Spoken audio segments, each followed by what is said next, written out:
It's going to be a hot protest summer. Here are 6 tips to build a movement. I'm Jim Drastic. I'm Nick Knudsen. And I'm Tiffany Drastic. And today on The Dangerous Ones, we are talking about 6 ways to build a movement.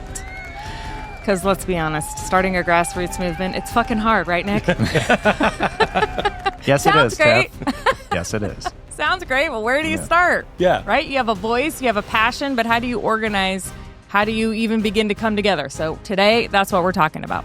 6 things we've learned from building social media and also organizing protests that really help a movement grow. The kind that spreads, the kind that lasts, the kind that makes noise where it counts. This isn't about going viral or being perfect. It's about building something that matters and getting people to show up for it. I agree. These are great tips that we have for everybody because just so everybody knows, Tiff and I have not only obviously done online protesting with building, creating videos, we've also put together and organized street activism protests. Our first protest literally had 6 people. Yep. And I think our 5th or 6th protest had 4 blocks of people. Yeah. And we did it through using some of these tips. And Nick, you've built an entire online army. Yes, I have. There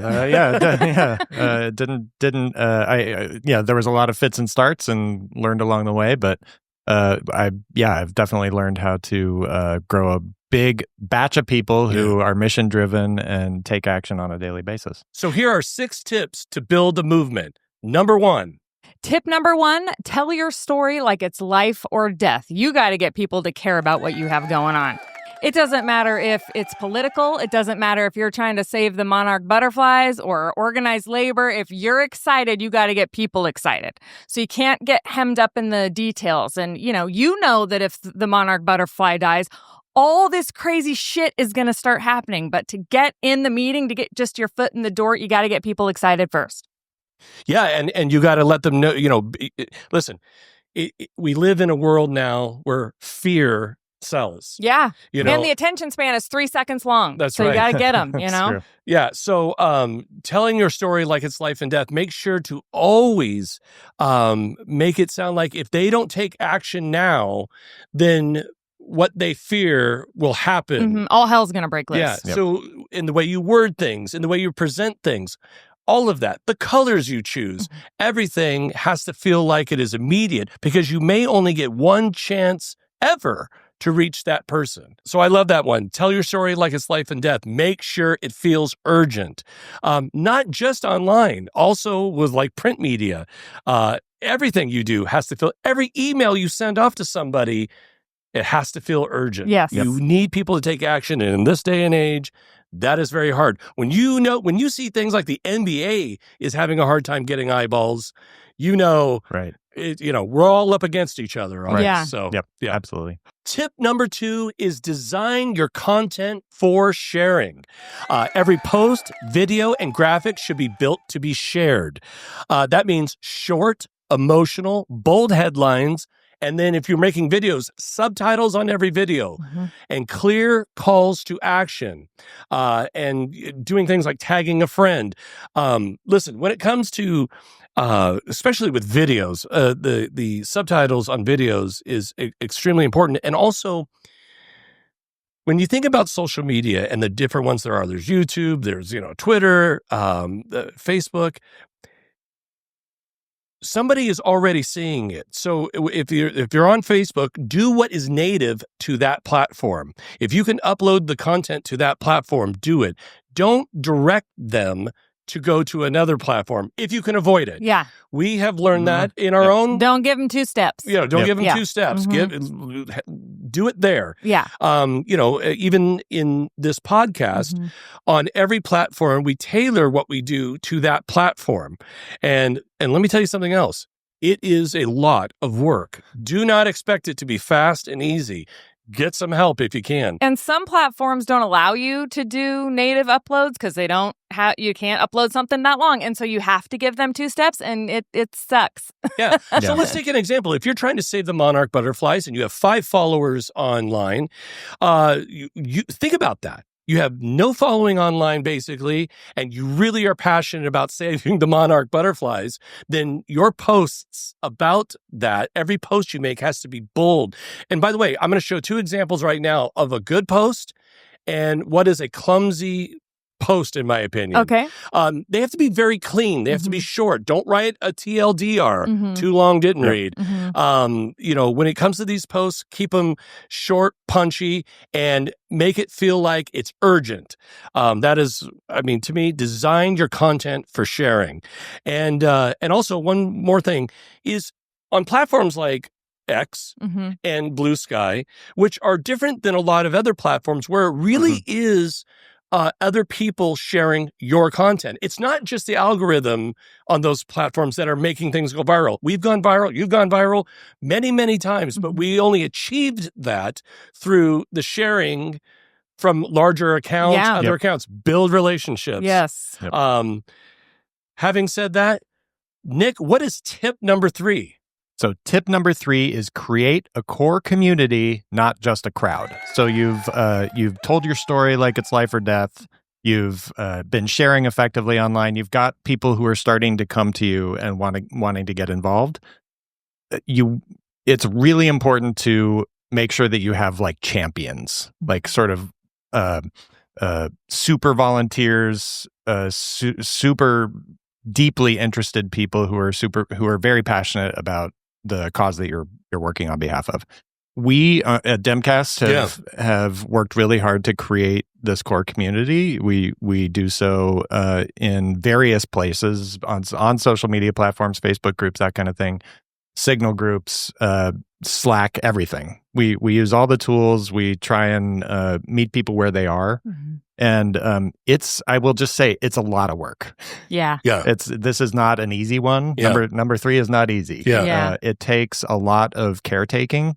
You can't just like set up a community space for people to engage and interact, your core community members, with and then just hope that it like works. You gotta nurture it and tend to it like a little bonsai tree. Exactly. It's care and feeding. I mean, we have many groups. We have moderators for all those groups, and then we have super volunteers. Hey, Brandon, Jennifer, who moderate our moderators, and help them understand sort of what to do in certain situations. People have personalities. There's going to be conflicts anytime you set up a group of people. People are going to have different ideas about how to communicate effectively about the issue that you're passionate about. So you need to have rules in place. It's a thing. Yeah. But and how it starts is like when I started, I didn't know anybody. I was just like, there was a problem with getting supplies to homeless people in Portland. And so we thought, what can we do? So we organized like a clothing drive. We started with nothing. We're out here getting paid in lulz. This is a side hustle that pays nothing. We're all interns out here. I don't know, in the whole time I've been doing this, not one paid protester in Portland. That is not a thing. We are out here because we are passionate about it, we care about it, and we love the people we're doing it with. Can I add one thing to Please that? do. Is when you are building a core community, one thing that I would suggest is on platforms like X and Instagram and Blue Sky is if you want to get celebrities or even politicians to care about what you're doing is don't just mass send things out. Find the celebrities who are have already posted about wanting to save the monarch butterflies. You know what I mean? Right. That has helped us tremendously. Get in their comments. It's easier. I will say this. It is actually easier than you think to get celebrities to help share your stuff as long as it's good and it's what they're passionate about as well. Yeah. So it's not an unclimbable mountain when you're building that. And then you'll find that they're willing to help out. Oh, let me know the next time you make a video or something like that. Right. It is possible. Tip number 4 is be visible offline. So in real life, get in the streets, start going to the protests, start putting up flyers, start putting up stickers. The thing I love the most about being an activist is you can do it in super petty ways to just tell the man to fuck off. And you and I went on a road trip one time. We had little stickers made for 11 films. Everywhere we went, sticker for 11 films, sticker for 11 films, sticker for 11 films. Yeah. And somebody years later goes, I saw a sticker for 11 films in Boise, Idaho. Yeah. So you don't like these little butterfly effect things that you can do. If you have messaging on a t-shirt, like I have a t-shirt that says give a shit and vote that I picked up at the DNC. You can do little tiny things to just be loud. You can blast in 11 films when you drive by a megachurch. Just anything to get messaging out there. Be sure to film it. Like you really have to be like kind of a born-again Christian, and all my ex-Foursquare kids will know what that is. You have to be that friend. Like, oh, here comes Tiffany. She's going to fucking talk to us about how Flint has no water still, right? Yeah. But the truth is people don't want to just see that you have an online movement. They want to see that you're actually putting your own boots on the ground. You got to walk it. Yep. And one time we were doing a protest downtown Portland, and I remember we were making soup and food for the houseless, and it was raining. It was extremely cold. It was extremely hard, but we got all of we had so many people show up with clothes and all this stuff in the rain. In you know the what I rain. mean? It was pouring down rain. Because they had seen us do it over multiple events. Yes. And knew that by coming out to this event, we would be there like we said we would. We were, feeding people like we said we would. And the clothes that they were bringing would go to a good cause. And not just that, like every time we'd get together with friends, we would say, oh, we're doing this thing. Do you have anything? All of our friends gave us bags and bags of clothing because you're just out there talking about it all the time and being that one person. But they also trusted us at that point because we had proven to them. Because you have to do what you say you're going to do. You can't just say it and not do it. You have to walk that walk. Yeah. Absolutely. Great advice. Great advice. Nick, what is number 5? So tip number 5 is build strategic alliances. Partner with other groups, other creators, other voices that have overlapping goals. Share your audiences, swap your content, be a team player. Ego is the enemy of lasting movements. Word. I have seen this so many times. Love it. Like where somebody comes in and is like, hey, I've got this idea about this cause, and all the people who are already involved in that cause are like, yeah, we've been doing this for a really long time. Yeah. But it's like maybe somebody with a little more cachet or somebody who's been more famous or whatever. Sure. So they're coming in and all swaggery, and they try and recreate the wheel. Yeah. And it's like, no, being involved in a movement means leveraging the energy and the effectiveness of all of the other people who are involved in that movement or on the periphery of that movement. You don't have to do everything. There are people out there who care as well, and scope out who those people are as you're starting, before you start, and reach out to them.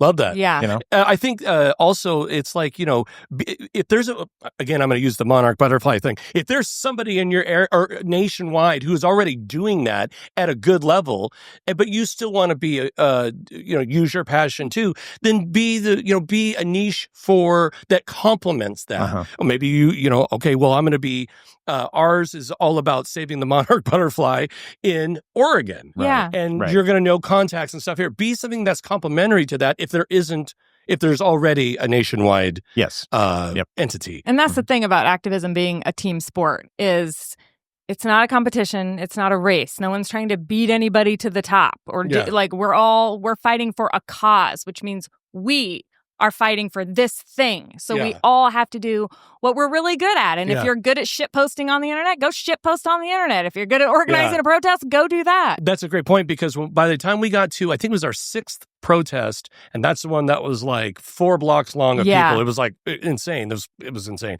But some people had stepped in who knew about how to, build lines of food for people and and grow that. They weren't trying to, here, I'm going to do a protest over here that, they complemented what we were doing, and we all worked together. Yeah. And having no ego, taking your ego out of it and remembering the cause is the most important thing. Yep. If you're getting into a nonprofit or things like that, but internally you're like, oh, I'm doing it for money. Stop now, because there's no money. Yeah. You're funny. There's no money. We promise. Oh, for cute. Yeah. Stop now. And tip number 6 is repeat yourself and then repeat again. Consistency is king. Whether it's online or whether it's in the streets, showing up consistently is incredibly important. It builds trust. People can see that you're doing that and that you're consistent about it. There will be multiple times that you create a whole campaign and the campaign does nothing. Oh my God. Yeah. Does nothing. You get 6 likes and your buddy shared the one video and that Yeah. was it. And it took everything out of you just to do that. We've all been there. Yeah. Learn from that, but learn from that and make corrections. But keep showing up to the fight. As we do this podcast, we have some that do really well. We have some that we thought were going to go crazy good, did okay. Yeah. And then some you had no idea did well. We try to learn from that and bring our listeners and viewers what they want. Yeah. And it's a creative process. So there is no room for ego because you're going to be wrong. You know what I mean? You're going what I knew yesterday and what I know today just about this show is mind-boggling. There's just no room to stand in each other's way or stop the process of this evolving because it's alive. It's constantly changing. Yeah, I agree. So again, let's recap. Yep. Tip number 1, tell the story like it's life or death. Number 2, design your content for sharing. Number 3, create a core community, not just a crowd. Number 4, be visible online. Number 5, build strategic alliances. And number 6, repeat yourself, then repeat yourself again. What? Yeah. If you have some really good tips that you'd like to share, call us at the People's Hotline, 503-212-4600, or you can email us at shout@thedangerousones.com. If you'd like to support this show, you can go to thedangerousones.com. That'll take you over to our Substack where you can become a paid subscriber. Folks, please like and subscribe this video. And if you're listening to us, please give us a 5-star review. Until then, be safe, get into good trouble, and remember, we are all the dangerous ones. Bye. Bye.